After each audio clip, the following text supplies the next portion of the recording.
नमस्कार विद्यार्थी मित्रांनो, स्वागत आहे आपल्या यूट्यूब चॅनल ज्याचं नाव आहे मोहित मोटिवेटेड एक्झाम चॅनल. आज आपण बघणार आहोत TETबद्दल आले एक नवीन अपडेट. ती अपडेट कोणती आहे आपण सुरुवात करूया व्हिडिओ. अपडेट अशी आहे, यंदा 6 लाख उमेदवार देणार TET परीक्षा, गैरप्रकार रोखण्यासाठी कठोर उपाययोजना. येत्या 28 जूनला आयोजन. राज्य परीक्षा परिषदेच्या वतीने शिक्षक परीक्षा अर्थात TET परीक्षेचे येत्या 28 जून रोजी राज्यभरात आयोजन करण्यात आले आहे. यंदा 6,125,000 उमेदवारांनी परीक्षेकरता नोंदणी केली आहे. यामध्ये सर्वसामान्य उमेदवार व सेवेत असलेल्या शिक्षकांचा समावेश आहे. नीट पेपरफुटीच्या पार्श्वभूमीवर TET परीक्षेच्या आयोजनासाठी कठोर उपाययोजना करण्यात आल्या आहेत, अशी माहिती परीक्षा परिषदेचे अध्यक्ष डॉ. विनोद बेडके यांनी परीक्षा परिषद दिली. या प्रसंगी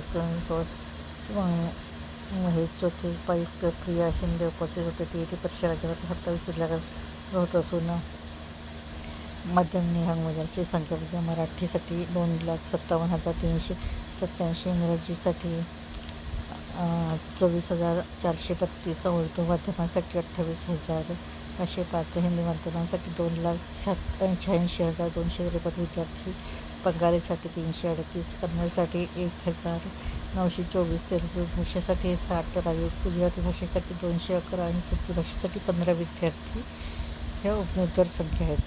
महत्त्वाच्या सूचना: परीक्षा केंद्रावर 2 तास अगोदर येणे बंधनकारक आहे.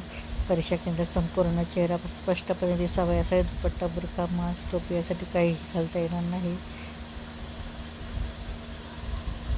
दिव्यांग विद्यार्थ्यांना लेखनिका घ्यायचा असेल त्यांनी शिक्षणाधिकारी पूर्वपरवानगी घेणे आवश्यक आहे. तसे लेखनिक हा 12वीपेक्षा जास्त शिकलेला नसावा आणि त्याचे वय 28 जून रोजी 19 वर्षापेक्षा कमी असावे.